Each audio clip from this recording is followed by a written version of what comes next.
আমি তাদের পক্ষ থেকে আপনাদের অভিনন্দন জানিয়ে আমি কয়েকদিন আগে বলেছিলাম যে 17 তারিখ থেকে আমাদের তৃতীয় পর্যায়ে অন্নপূর্ণা যোজনার টাকা অ্যাকাউন্টে ট্রান্সফার শুরু হবে। আমরা যেহেতু সংকল্পপত্রে ঘোষণা করেছিলাম আমরা প্রথম জুন মাসে 28 লক্ষ বেনিফিশিয়ারিকে অনলাইন এবং অফলাইনের মধ্যে দিয়ে আমরা শুধু প্রোগ্রামটা লঞ্চ করিয়েছিলাম।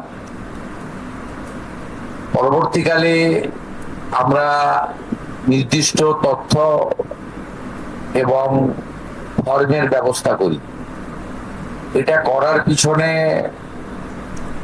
অনেকগুলো কারণ ছিল। প্রথমত সরকারি টাকা, এই সরকারি অর্থ সঠিক জায়গায় ব্যয় করা উচিত। সরকারি অর্থে নয় ছয় করার বা ফাইন্যান্সিয়াল ইনডিসিপ্লিন করার কোনো অধিকার কোনো মুখ্যমন্ত্রী, মন্ত্রী বা আধিকারিকের নেই। তাছাড়াও বিগত দিনের লক্ষ্মী ভান্ডার বলুন বা আমাদের সরকার আসার পরে অন্নপূর্ণা যোজনা, এটা সম্পূর্ণভাবে মহিলাদের একটি স্কিম। তার বয়স নির্দিষ্ট করা আছে 25 থেকে 60 বছর। সেক্ষেত্রে কোনো পুরুষের বা বয়সের 25 বছরের কম যারা, তারা পাওয়ার যোগ্য হতে পারে না। আমরা বিগত সরকার যখন প্রথম শুরু করে খুব অনিয়মিত ভাবে প্রায় 9 মাস গেছে 500 টাকা করে ভাতা দিতে, এবং প্রতি মাসেই তাদের সংখ্যা এদিক ওদিক হয়েছে। ফাইনালি নির্বাচনের আগে তড়িঘড়ি করে 2 কোটির আশেপাশে কিছু সংখ্যা হবে 1,500 টাকা করে ট্রান্সফার করা হয় মাত্র 2 মাসের জন্য। শেষের দিকে ওই এবং সেটা করতে গিয়ে আমরা দেখলাম যে আমরা যদি সকলকেই 20টাকে কনভার্ট করে দিই অন্নপূর্ণা যোজনাতে, তাতে এসআইআর এর নাম বাদ গেছে ভারতীয় নয় এমন লোকের নাম থাকবে, মৃত লোকের নাম থাকবে, পুরুষদের নাম তাতে থেকে যাবে। সেই কারণে আমরা নতুন সরকার স্বচ্ছতার ভিত্তিতে এই কর্মসূচি দেওয়ার ক্ষেত্রে আমরা ফর্ম চালু করি এবং আমাদের পোর্টাল চালু হয়। এবং জুলাই মাসে দ্বিতীয় পর্যায়ে যখন আমরা 1 কোটিরও বেশি মহিলার অ্যাকাউন্টে নেতাজি ইন্ডোর স্টেডিয়াম থেকে প্রোগ্রাম করে টাকা ট্রান্সফার করি, সেক্ষেত্রেও অনেক অভিযোগ আসে আমাদের কাছে এবং অনেক মহিলারা বলেন যে আমি যোগ্য কিন্তু আমাকে দেওয়া হয়নি ইত্যাদি ইত্যাদি। তাই আমরা আমাদের বিডিওদের সাহায্য নিয়ে জেলা শাসকদের নেতৃত্বে হাউস টু হাউস ভেরিফিকেশন যতটা সম্ভব এই সময়ের মধ্যে করি এবং জুন এবং জুলাই মাসের 31 তারিখ পর্যন্ত পোর্টাল চালু ছিল আবেদনের। এবং এখানে প্রায় 1,70,00,000 বা তার থেকে একটু কিছু বেশি হবে, সংখ্যাটা আমি মুহূর্তে ডিটেলসে যাচ্ছি না, তারা আবেদন ইত্যাদি করেন, যার মধ্যে জুলাই মাসের প্রাপকরাও ছিলেন। অনেকে না পাওয়ার অভিযোগও ছিল, সংখ্যা অনেক। আবার অনেকের বক্তব্য ছিল যারা পাওয়ার যোগ্য নয় তাদের দিয়ে দেওয়া হয়েছে। তাই আমরা মোটামুটি একটা ভেরিফিকেশনের কাজ করছি, যে কাজ আগামীকাল পর্যন্ত আমাদের চালাতে হবে। এর মধ্য দিয়ে ইতিমধ্যে যারা ভেরিফাইড হয়েছেন সংখ্যাটা অনেক, গত মাসের থেকে অনেক বেশি। তাদের অর্থ দপ্তর 17 তারিখ থেকে এত বিরাট এলাকা, বিরাট টাকা, 2-3 দিন লাগবে অ্যাকাউন্টে ট্রান্সফার তারা করতে থাকবেন। এটা প্রতি মাসে হবে না, প্রতি মাসেই যারা ভেরিফাইড হলেন তারা মাসের 2য় সপ্তাহে, আমি দেখছিলাম কিছুজন 1 তারিখ থেকেই বলতে শুরু করেছেন কখন ঢুকবে কখন ঢুকবে। মানে এরা মূলত আমাদের ভোট দেয়নি, আমাদের পরাজয় দেখতে চেয়েছিলেন, খুব কষ্ট হচ্ছে ওদের। তো আমরা সরকারি টাকা নয়ছয় করতে দেব না, আর যোগ্য প্রাপকদের চিহ্নিত করেই দেব, এবং আমরা এক্ষেত্রে কমিটেড। যে চুরি দুর্নীতি হয়েছে, যেমন বিগত দিনে আধার লিঙ্ক অ্যাকাউন্ট নম্বর দেওয়া হয়নি, সেলফ ডিক্লিয়ার অ্যাকাউন্ট নম্বরে দেওয়া হয়েছে।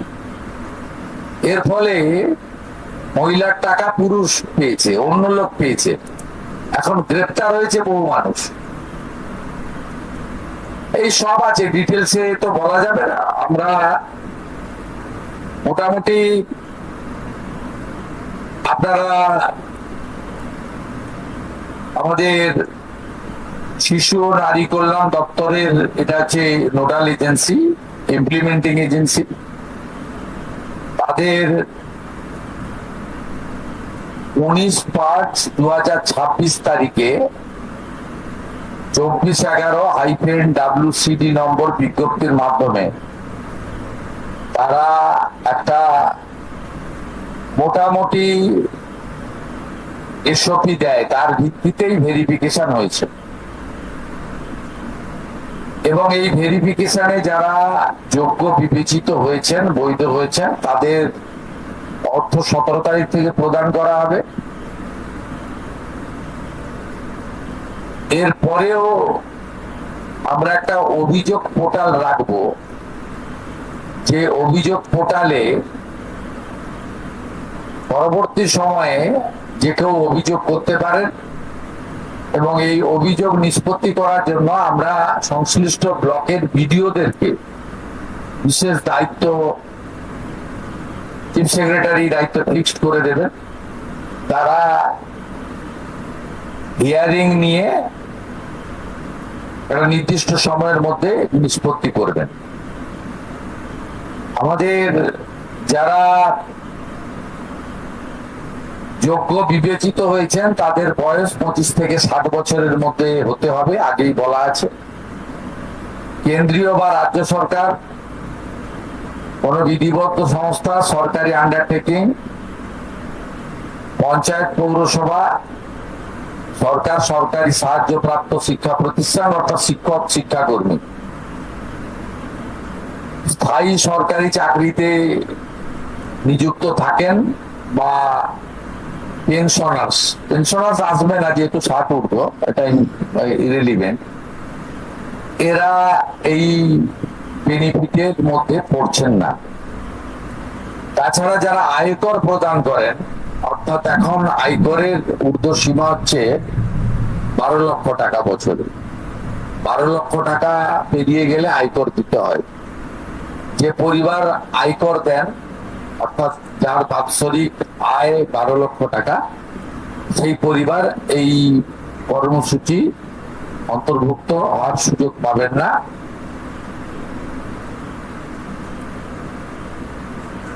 এবং যে মহিলা নিজে 10,000 টাকার বেশি নিজে উপার্জন করেন মাসে, তাকেও এর বিবেচনার মধ্যে প্রাথমিকভাবে আনা হয়নি। কিন্তু এক্ষেত্রে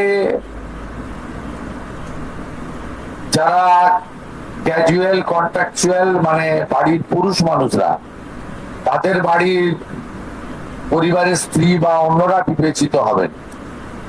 যদি কোনো মহিলা, এটা একটি নারী অর্থনৈতিক সশক্তিকরণের স্কিম, সেক্ষেত্রে যিনি সরাসরি নিজে 10,000 টাকার বেশি উপার্জন করেন তাকে বিবেচনা করা হবে না। 25 থেকে 60 মধ্যে যারা 3,000 টাকার কম ভাতা পান, ধরুন উইডো পেনশন 1,500 টাকা এই মাস থেকে হয়েছে, গত মাস পর্যন্ত ছিল 1,000 টাকা, তাদেরকে হায়ারটা দেওয়া হচ্ছে, 3,000 টাকাটাই দেওয়া হচ্ছে অন্নপূর্ণা যোজনা। এই ধরনের যত স্কিম 25 থেকে 60 মহিলাদের রয়েছে যারা 3,000 টাকার কম পান বিভিন্ন ভাতা, তাদেরকে 3,000 টাকার অন্নপূর্ণা যোজনার ভাতাটাই দেওয়া হচ্ছে। এক্ষেত্রে দুটি ক্ষেত্রে আমরা শিথিল করছি। একটা হচ্ছে দিব্যাঙ্গ ভাতা যারা পান তারা দুটো ভাতাই পাবেন। তারা দিব্যাঙ্গ ভাতা যেটা আগস্ট মাস থেকে 1,500 হয়ে যাবে সেটাও পাবেন, অন্নপূর্ণা যোজনা 3,000ও পাবেন, শুধুমাত্র ফিজিক্যালি চ্যালেঞ্জদের ক্ষেত্রে। আর পিএম কিষাণ সম্মান নিধির ক্ষেত্রে, এই দুটি ক্ষেত্রে আমরা এটাকে শিথিল রাখছি। এছাড়াও এর আগে যেটা অনেক মহিলার নাম বাদ চলে গেছিল, 3 কক্ষ বিশিষ্ট বাড়ি, এটা গ্রামের ক্ষেত্রে এক্সাম করে দেওয়া হয়েছে। গ্রামের ক্ষেত্রে কোনো বাড়ির সংখ্যা রাখা হয়নি, শিথিল করে দেওয়া হয়েছে। অর্থাৎ গ্রামীণ এলাকার মহিলারা এবারে আরো বেশি সংখ্যায় সুযোগ পাবেন। তাদের ক্ষেত্রে, গ্রামীণ ক্ষেত্রে 3 কক্ষ বিশিষ্ট বাড়ি, যেটা জুলাই মাসে ওই ক্রাইটেরিয়াটা থাকার কারণে অনেকে বঞ্চিত হয়েছেন, এবারে আর বঞ্চিত তারা হচ্ছেন না। এবং শুধুমাত্র জমির পরিমাণের ক্ষেত্রেও যে 7টি কর্পোরেশন রয়েছে, সেখানে শুধুমাত্র 50 ডেসিমেলের বেশি জমির মালিকানা যারা কর্পোরেশন এলাকা, কলকাতা, হাওড়া কর্পোরেশন এলাকা 7টি, পৌর এলাকা এবং গ্রামীণ এলাকাতে ছাড় দেওয়া হয়েছে জমির পরিমাণের ক্ষেত্রে। এর ফলেও আরো অধিক সংখ্যক মহিলা, গ্রামীণ মহিলারা বিশেষ করে, এবারে আপনার অর্থ পাওয়ার ক্ষেত্রে সুযোগ পাবেন। আমরা সরকারি অর্থ, নারী সশক্তিকরণ, নারীর অর্থনৈতিক ক্ষমতা বৃদ্ধি, এই লক্ষ্য রেখে প্রকৃত প্রাপকদেরকে আমরা দেব। এবং প্রাথমিকভাবে সংখ্যাটা 17 তারিখে মাননীয় মন্ত্রী মালতী রায় মহোদয় আপনাদের জানিয়ে দেবেন। 17 তারিখ বিকেলে, আমি সংখ্যাটা বলছি না, কিন্তু যে কয়েক লক্ষ মহিলা তারা জুলাই মাসে অর্থ থেকে বঞ্চিত হয়েছিলেন, 3 কক্ষ বিশিষ্ট বাড়ি বা জমির পরিমাণ ইত্যাদির কারণে, তাদের ম্যাক্সিমামটাই এবারে আমরা সংযুক্ত করে দিয়েছি। তাই আমি বিশ্বাস করি যে আগস্ট মাসে প্রদেয় অর্থে 100% না হলেও 99% প্রকৃত প্রাপকদের হাতে আমরা পৌঁছে দিতে পারব। এবং এর সাথে সাথে অভিযোগ পোর্টালও চালু করে দেবেন, যে অভিযোগ পোর্টালেও আমাদের দপ্তরের গাইডলাইনের বাইরে গিয়ে কেউ যদি পেয়ে থাকে, আপনারা তথ্য দিয়ে সাহায্য করবেন রাজ্য সরকারকে। আর এই গাইডলাইনের মধ্যে থাকা কোনো দিদি বা বোন যদি বঞ্চিত হন, তিনিও আপনারা আবেদন করবেন এবং এটা কন্টিনিউয়াস প্রসেসের মধ্যে থাকবে। এবং আমরা বিশ্বাস করি আগস্ট মাসে যে তালিকা হবে, এই তালিকা আপনারা সবাই অ্যাপ্রিসিয়েট করবেন। এবং প্রত্যেক মাসে দ্বিতীয় সপ্তাহে, যেহেতু সরকারের নিজস্ব তহবিল থেকে এটা দিতে হবে এবং টাকার অ্যামাউন্টটাও খুব বড়, অ্যামাউন্টটা যথেষ্ট বড়, আমরা নিজেরাই 17 তারিখে ট্রান্সফার হওয়া টাকার সঙ্গে 3,000-কে গুণ করলে নিজেরাই দেখতে পাবেন যে কত বিরাট পরিমাণ অর্থ সম্পূর্ণ পশ্চিমবঙ্গ সরকারের অর্থ থেকে দেওয়া হচ্ছে। আমরা অর্থ দপ্তরের সঙ্গে কথা বলেছি, তারা বিগত দিনেও যে সরকারের 500 প্রথম, পরে 1000, 2 মাসের জন্য 1,500 যে স্কিম ছিল, তাতেও মাসের দ্বিতীয় সপ্তাহে দিতেন মোটামুটি 10 থেকে 15 তারিখের মধ্যে। এক্ষেত্রেও প্রত্যেক মাসে 10 থেকে 15 তারিখের মধ্যে যারা বৈধ প্রাপক হিসেবে চিহ্নিত হলেন তারা পেয়ে যাবেন। এইটা ক্লিয়ার করলাম এবং আপনাদের সরকার আপনাদের পাশে আছে।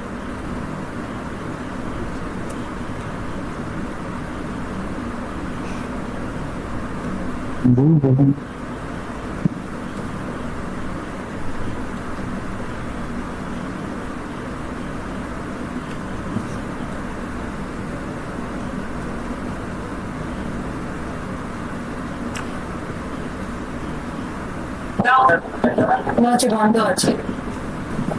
दादा दादा हिंदी थोड़ा अगर बोल दो, हिंदी में हिंदी में हिंदी में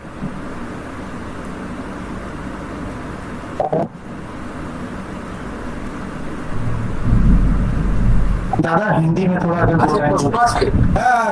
हिंदी हिंदी प्रश्न ছিল একটু হিন্দি थोड़ा हिंदी में बोल दीजिए दादा, बोलें।